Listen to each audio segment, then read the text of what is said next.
the Supermarine Spitfire, the ultimate symbol of defiance and victory in the Battle of Britain.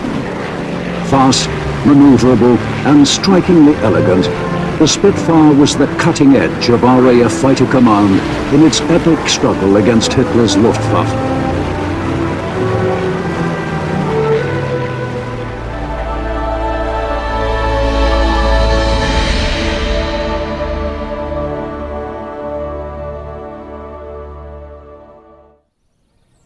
Hello again everyone, and welcome back to the channel.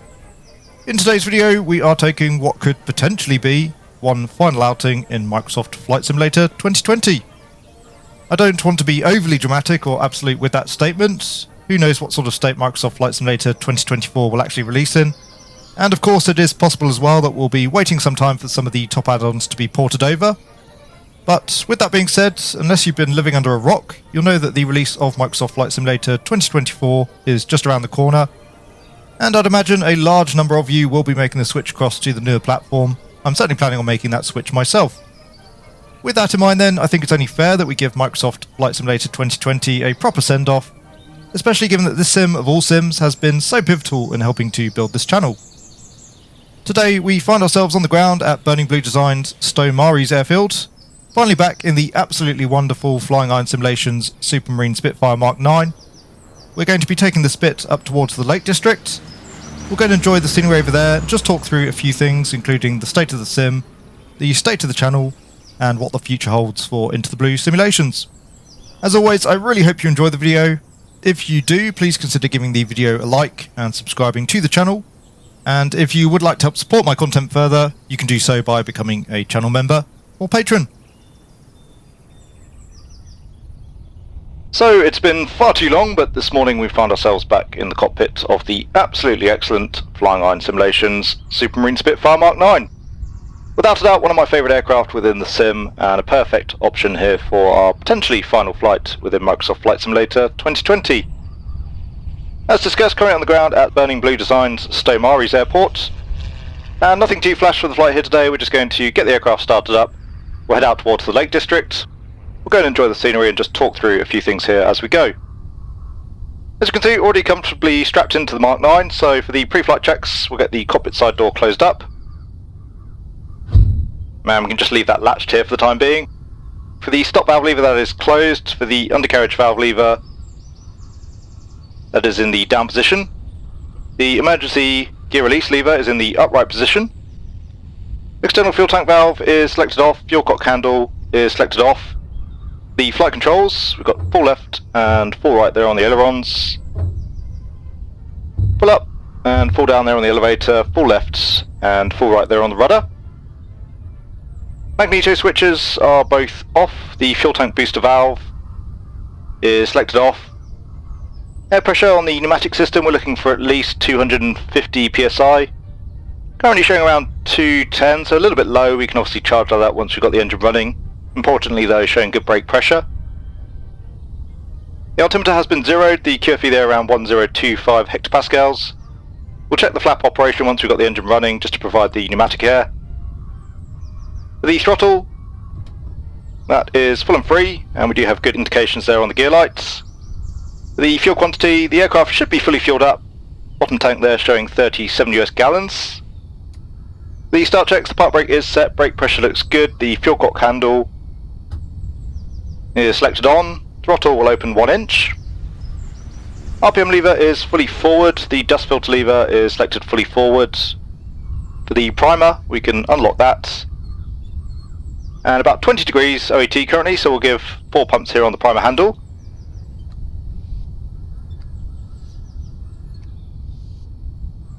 And we'll just actuate the wobble pump, looking to get some pressure into the fuel system. Just waiting here until the fuel pressure warning light is extinguished, which it now is. The magneto switches can both go on. Throttle once again is 1 inch open. For the starter and booster cores we can uncover those. As always, having a good look here over the prop area. And one last time in 2020. Clear prop. We can engage the starter. So a nice lick of flame there from the Merlin. Just waiting for the engine to catch.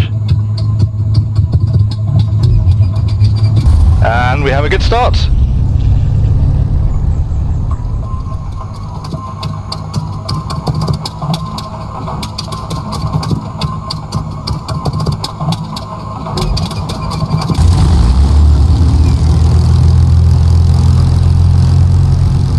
Okay, so our Merlin V12 now singing away quite nicely, just warming up here at the moment.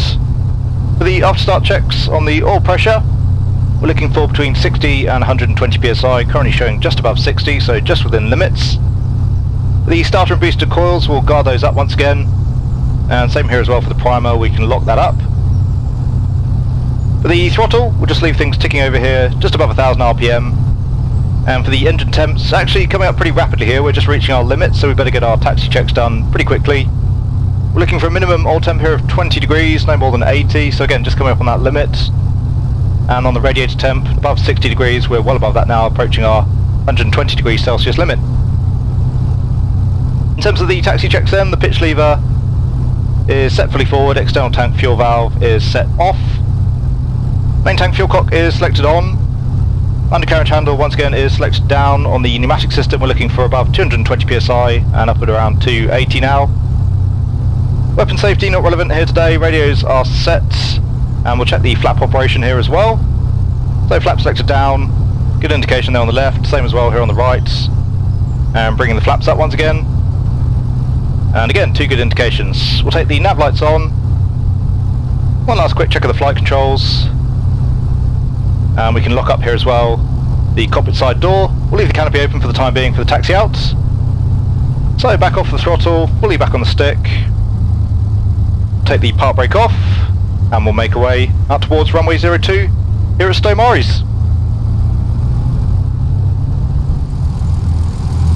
Papa, runway 28, clear to land surface wind 280 degrees 12 knots. Golf Papa, right there, next report right hand down. Report right hand downwind, in Golf Papa. Golf Charlie Tango overhead. Golf Charlie Tango, we send up to that side, next report right hand downwind. Descending this side and right hand downwind on Charlie Tango. Okay, so we're now on runway 02. For the before takeoff checks, the pitot heat can go on. Elevation trim is set and checked, rudder trim will leave neutral. Radio is set, squawking 7000. The prop and mixture levers are set fully forwards. Flaps are up. The fuel cock is on. For the directional gyro, just checking against the P8, we're showing 015 on the heading versus runway 02. Altimeter is set. Engine temperatures and pressures looking good for the fuel state, showing 37 gallons still in the bottom tank. So all set and ready to go. We've got a nice headwind here off runway 02. We'll come slightly back on the stick, park brake off. Coming up on the throttle, it's a pretty short runway for us here at Stow. Really a little bit too short for the Mark 9. So we're going to come all the way through here to 12 psi on the boost. So bring up the throttle, expecting to see 3000 RPM. And that Merlin really starting to sing now, so we come up all the way, there's 12 psi, tail wheel coming up, a little bit of right rudder here to keep the aircraft straight. And just bumping along the runway, we'll catch the aircraft on the bump. Airborne, easing back on the stick, we do have a positive climb, we'll tap the brakes, and we can bring up the gear.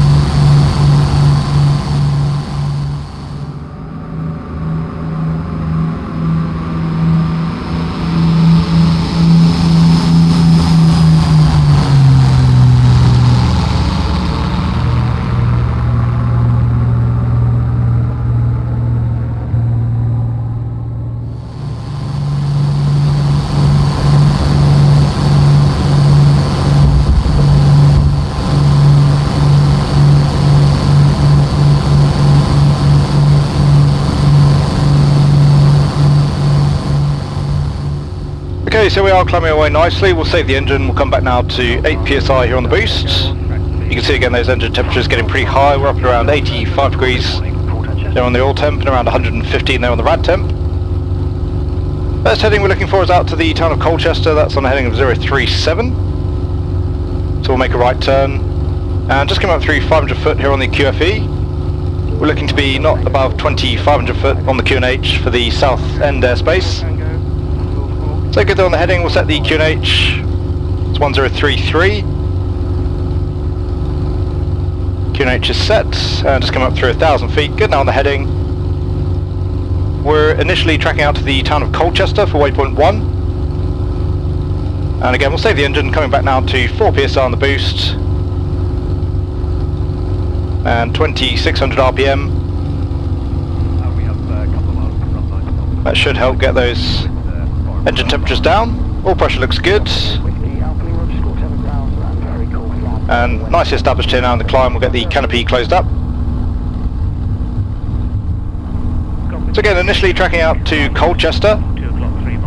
Should have the town of Malden just passing down below the aircraft on the left, which we do. And heading out over the Blackwater estuary currently. Approaching 2,000 feet, again levelling off at 2,500. We've got Clacton on sea there off tar 2 o'clock. So for the flight plan, out towards the lakes, initially over towards Colchester, then turning out northwest over towards Cambridge, and then continuing up north towards the Lake District itself. Temperatures now coming down quite nicely. Still 85 degrees there on the oil temperature, expecting to see that lag a little bit, but the rad temp now down at 110 degrees.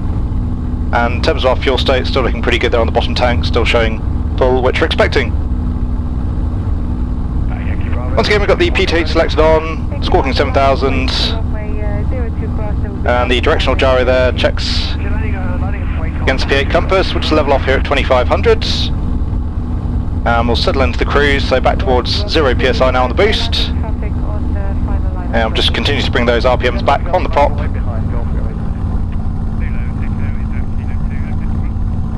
So just maintaining 2,500 foot here until we're outside of Southend's airspace. We'll then climb up to around 5,000 foot for the en route section over towards the Lake District. A-firm, we think that's a Robin who's heading out. We're visual with him on the right hand side. Squawking 0460, Golf Oscar Tango 10. Golf Lima Delta report, you spoke to Farnborough Radar 123.225. Farnborough Radar 123.225, Lima Delta. Roger, Farnborough 80Z transit is approved, remaining east. They will be departing aircraft. And Golf Oscar Tango likes to require transit. So we're just coming onto the Lake District, everything is ticking along rather nicely, and once again I thought we'd just take the opportunity to give Microsoft Flight Simulator 2020 a potential send-off. We'll talk through a few things here as we go, and I'll outline where I see the sim and indeed the channel heading going forwards. All this being said, once again I don't want to be too absolutist about leaving Microsoft Flight Simulator 2020 behind. It may well be that in the short term, add-on availability is better for the older sim, and I think it's probably a fair bet that there will be some bugs and shortfalls with MSFS 2024 upon release. Not to mention that it does remain to be seen just how well the more online nature of the newer sim is going to hold up. I'll certainly be keeping Microsoft Flight Simulator 2020 installed on my machine, at least for the near future. So I thought a good opening topic here as we make our way around the beautiful scenery of the Lake District would be to discuss the state of MSFS 2020 and indeed the state of the channel. To some degree at least, I think it's fair to say that both the sim and my channel share somewhat of a symbiotic relationship. My channel certainly wouldn't be where it is without Microsoft Flight Simulator, and I don't think I'm being too self-aggrandizing in saying that I've also played a small part in promoting the sim, and certainly I've promoted many of the developers that have played their part in making Microsoft Flight Simulator 2020 what it is. As I'm sure that many of you are aware, Microsoft Flight Simulator 2020 released on the 18th of August 2020. In some respects, the sim released at the perfect moment, with many of us stuck at home with little to nothing to do. Microsoft Flight Simulator provided a virtual portal to the outside world, and coupled with the ability to finally find your own house within the sim, I think the title struck a chord with many. As a lifelong simmer myself, most of that time having been spent with previous iterations of Microsoft's Flight Sims, I was certainly very excited for the new sim, if a little bit trepidatious to see what the new platform had to offer. And waiting for the release of Microsoft Flight Simulator 2020 was, I must admit, one of the few times in my adult life where I genuinely felt a little bit like a kid waiting for Christmas. I vividly recall firing up the sim for the first time with a genuine sense of excitement. Of course, for my first flight, I loaded into my local airfield, and I'm sure as many of us did, made a beeline straight for my house. Straight away it was obvious that Microsoft Flight Simulator 2020 was something special. Graphically, of course, the sim was second to none, but there was also so many other small details that we'd yet to really see hit mainstream flight sims. That particular flight continued past my house, through my local area, heading over the hills. I continued on, landing my Savage Cub at my old school field, before calling up a lifelong friend and fellow flight simmer, landing and taxiing down his road in the virtual world, and then seamlessly exploring the virtual world together. MSFS at that point certainly wasn't perfect, but I was blown away, and I knew there'd probably be no going back. To say that MSFS 2020 wasn't perfect on release, I think would be an understatement. The sim certainly arrived at the right time in terms of the global situation that we found ourselves in. However, I think it's also fair to say that Microsoft Flight Simulator was somewhat rushed out the door, and this manifested itself in many ways. I will say that personally I was one of the lucky ones, experiencing very few issues with the sim throughout its lifespan overall. Undoubtedly though, early days many were plagued with crashes, bugs, server issues, loading issues, and even issues downloading the sim itself. Whilst Asobo were always very proactive when it came to fixes, patches and upgrades, updates often broke as many features as they fixed, and for a while it really felt as though the sim was taking 2 steps forward and 1 step back. This state of affairs probably prevailed for around a year or so, and I know that it led many simmers to a point where they all but gave up with the platform for a time. Obviously though, given time, the sim did start to improve and develop in the right direction. Asobo were able to, and have continued to, straddle a line that I wasn't really sure was possible, in creating a sim that caters to both the more casual market, whilst also still being of interest to most seasoned simmers amongst us. As it quickly became apparent that Microsoft Flight Simulator 2020 was not a flash-in-the-pan project, as we saw with Microsoft's Flight, third-party devs started to make their way over to the platform, with the likes of Just Flight and PMDG being some of the first major devs to release add-ons on the platform. Along with the major devs bringing their add-ons over to the sim, one of the really nice aspects of Microsoft Flight Simulator more recently is that we've seen a number of new and often smaller devs flourish here on the platform. The likes of FlyingIron, Phoenix Simulations, Got Friends and IndieFox Techo, whilst in some cases already having a presence within the hobby, really put out some excellent add-ons over the years, and in many cases showed the big boys how it should be done.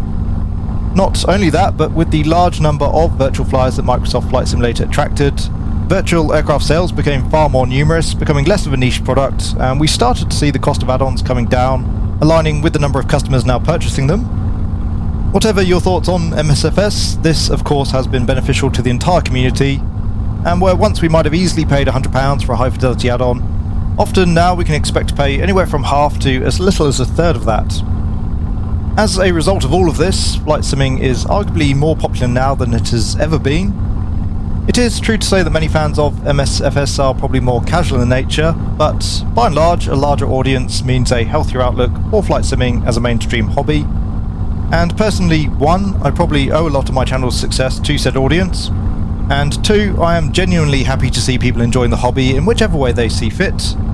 We all had to start somewhere, and a casual simmer now certainly has the potential to spiral down the rabbit hole and take an increasing interest in the hobby and perhaps aviation more generally. Again, I think that's something that has to be good for all of us. Turning then to the channel itself, I've been simming for most of my life, with my first real flight simulation experiences coming courtesy of FS95 and FS98. FS2000 was the first flight sim that I owned at home, and I got more seriously into the hobby as a teenager. By the time I was finishing up university, I had gotten to grips with and was fascinated by a number of quote-unquote study-level add-ons. Fast forward a couple more years, and my passion for flight simulation and aviation more generally had also developed into a real-world flying career. I'd also started to enjoy a couple of flight simulation YouTube channels, Frugal's being the main one that springs to mind. Despite all of that, it certainly never occurred to me, nor did I have any desire to start my own channel. All of that changed of course when, in the summer of 2020, fueled by an abundance of free time and a clear idea of the content that I wanted to create, I started of course Into the Blue Simulations. When I started the channel, work had all but ground to a halt, so I had very few responsibilities outside of my job. I had essentially unlimited time for making content, and it was relatively easy to keep abreast of new add-on releases and review them accordingly. These days, however, work is back in full swing. In fact, I'm the busiest I've ever been. My wife and I welcomed our first child in 2022, and we've recently just welcomed our second into the family. So as you can imagine, life is much busier now, and whilst YouTube is still very much a passion of mine, at the moment, despite my best efforts, I simply cannot keep up with the new add-on releases. YouTube though is, if nothing else, a roller coaster of an experience, and for the time being, I still very much enjoy content creation, so rest assured I don't plan on going anywhere. It does just mean that at the moment I do have to divide my attention between multiple different responsibilities. On that note, more avid viewers of the channel may have noticed that unfortunately I have had to take a step back from answering your comments here on YouTube. For almost 4 years I answered more or less every comment that I received, both the good, the bad and the ugly. Again though, as my free time becomes ever more scarce in supply, for the time being at least, I have had to take a step back from the YouTube comments section. Or more specifically, replying to comments, I still read every single comment that I receive. And on the subject of comments, if you do want to chat or get in touch personally, head over to the channel Discord. There's a link down in the video description below. I do still certainly try and pop my head in there from time to time. So all of the following was really to say that it's been great to see the rebirth of mainstream flight simulation, and along with it the continued growth here of the channel. Again, I truly do believe that we're living through a new golden age for flight simulation as a hobby, and hopefully simming will continue to go from strength to strength. So to finish off, a very big thank you to Asobo, Microsoft and the various teams and developers that have made Microsoft Flight Simulator 2020 the sim that it is today. As well, a very big thank you to my channel members and patrons, and indeed all of you for your support of the channel over the years. I'm very much looking forward to Microsoft Flight Simulator 2024, we'll cover the sim in due course. For now though, let's head back to Stow Maris, and our Spit can take a well-earned rest ahead of new adventures. As always, a very big thank you for watching. I do hope you enjoyed the video. If you did, please consider giving it a like. If you want to see more content from the channel, including future Microsoft Flight Simulator 2024 content, then please do consider subscribing as well.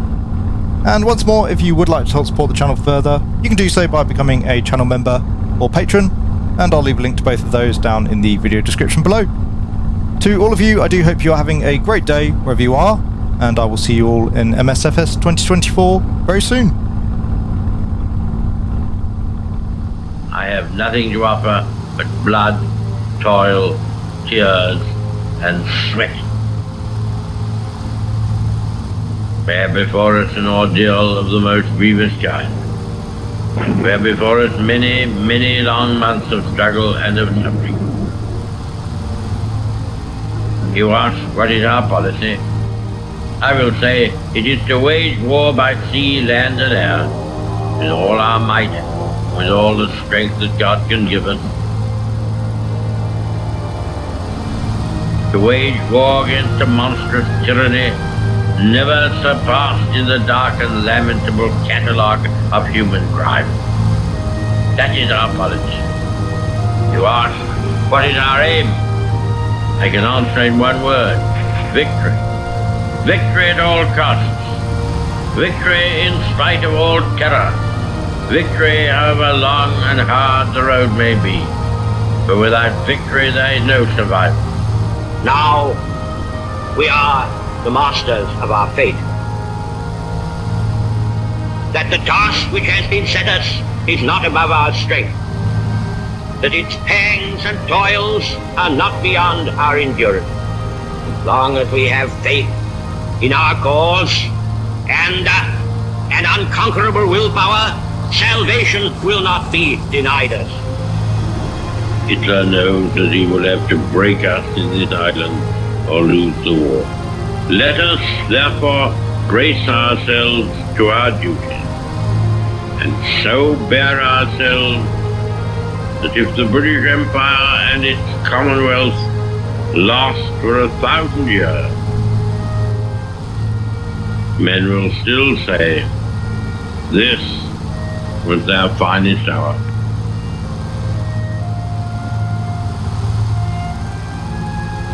Never in the field of human conflict was so much hope by so many to so few. We shall fight in France, we shall fight on the seas and oceans, we shall fight with growing confidence and growing strength in the air. We shall defend our island, whatever the cost may be. We We shall fight on the beaches. We shall fight on the landing grounds. We shall fight in the fields and in the streets. We shall fight in the hills. We shall never surrender. Never give in. Never, never, never. In nothing, great or small, large or petty, never give in except to convictions of honor and good sense. Never yield to force. Never yield to the apparently overwhelming might of the enemy. We stood all alone a year ago. And to many countries it seemed that our account was closed. We were finished. All this tradition of ours, our school history, our songs, this part of the history of our country, all were gone and finished and liquidated. Very different is the mood today. Britain, other nations thought, had drawn a sponge across her slate. But instead our country stood in the gap. There was no flinching, no thought of giving in. And by what seemed almost a miracle to those outside these islands, though we ourselves never doubted it, we now find ourselves in a position where I say we can be sure that we have only to persevere to conquer.